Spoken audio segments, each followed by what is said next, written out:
was expecting great things even in fine weather. In the rain, look at this. This is the most incredible sight I can remember ever seeing.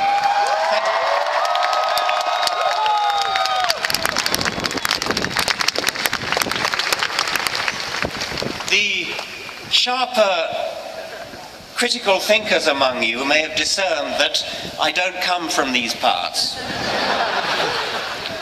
I see myself as an emissary from a benighted country that does not have a constitutional separation between church and state.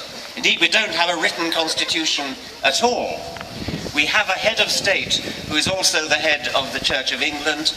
The church is deeply entwined in British public life. The American Constitution is a precious treasure, the envy of the world. The First Amendment to the Constitution, which enshrines the separation between church and state, is the model for secular constitutions the world over and deserves to be imitated the world over.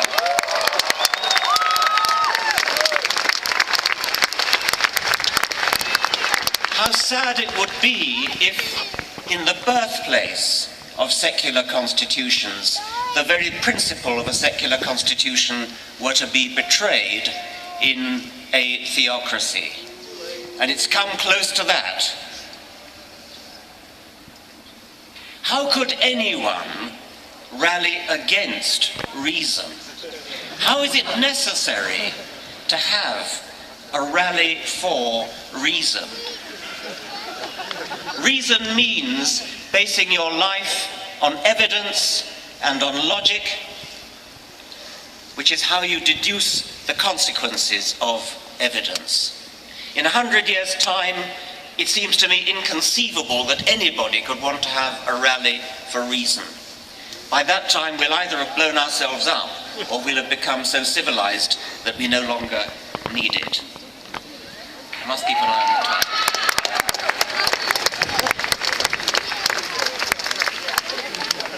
This guy's not going to get pulled off the stage. When I was at school, we used to sing a hymn. It went, "It is a thing most wonderful, almost too wonderful to be." After that, the hymn rather went off the rails, but those first two lines have inspired me ever since. It is a thing most wonderful that on this once barren rock, orbiting a rather mediocre star on the edge of a rather ordinary galaxy, on this rock, a remarkable process called evolution by natural selection has given rise to the magnificent diversity of complexity of life, the elegance, the beauty, and the illusion of design which we see all around us, has given rise in the last million years or so to a species, our species, with a brain big enough to comprehend that process, to comprehend how we came to be here, how we came to be here from extremely simple beginnings where the laws of physics were played out in very simple ways. The laws of physics have never been violated, but the laws of physics are filtered through this incredible process called evolution by natural selection to give rise to a brain which is capable of understanding the process, a brain which is capable of measuring the age of the universe between 13 and 14 billion years, of measuring the age of the Earth between 4 and 5 billion years, of knowing what matter is made of, knowing what we are made of atoms, brought together by this mechanical, automatic, unplanned, unconscious process, evolution by natural selection. That's not just true, it's beautiful. And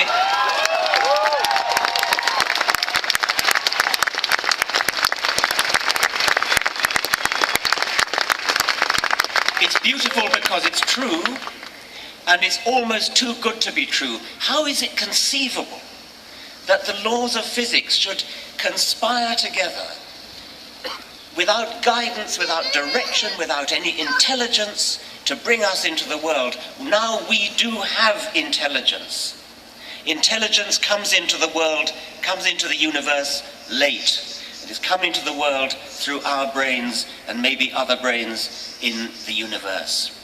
Now, at last, finally, after 4 billion years of evolution, we have the opportunity to bring some intelligent design into the world.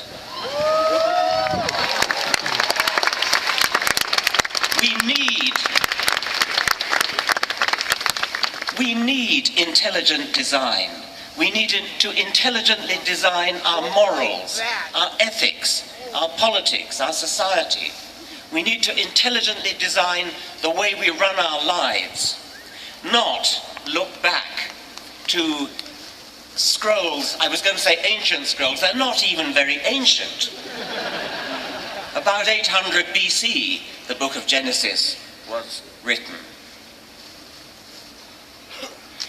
I am often accused of expressing contempt and despising religious people. I don't despise religious people, I despise what they stand for.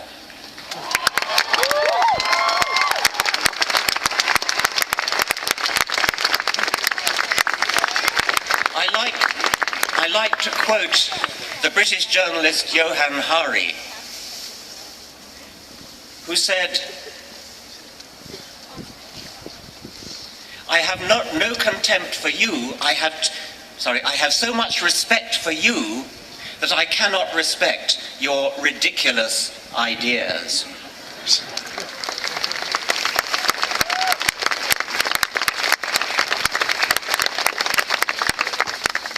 The electromagnetic spectrum runs all the way from extremely long wave, radio wave end of the spectrum to gamma rays at the very short wave end of the spectrum.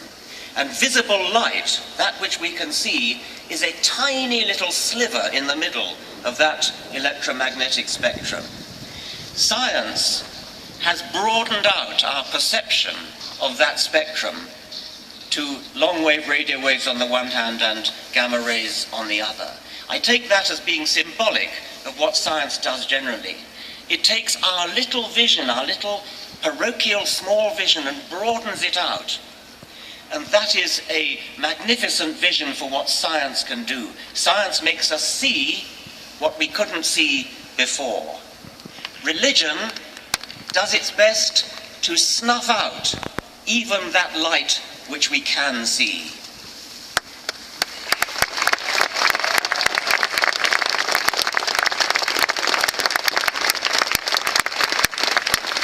So we're here to stand up for reason, to stand up for science, to stand up for logic, to stand up for the beauty of reality and the beauty of the fact that we can understand reality. I hope that this meeting will be a turning point. I'm sure many people have said that already. I like to think of the physical analogy of a critical mass. There are too many people in this country. There are too many people in this country who have been cowed into fear of coming out as atheists or secularists or agnostics. We are far more numerous than anybody realizes.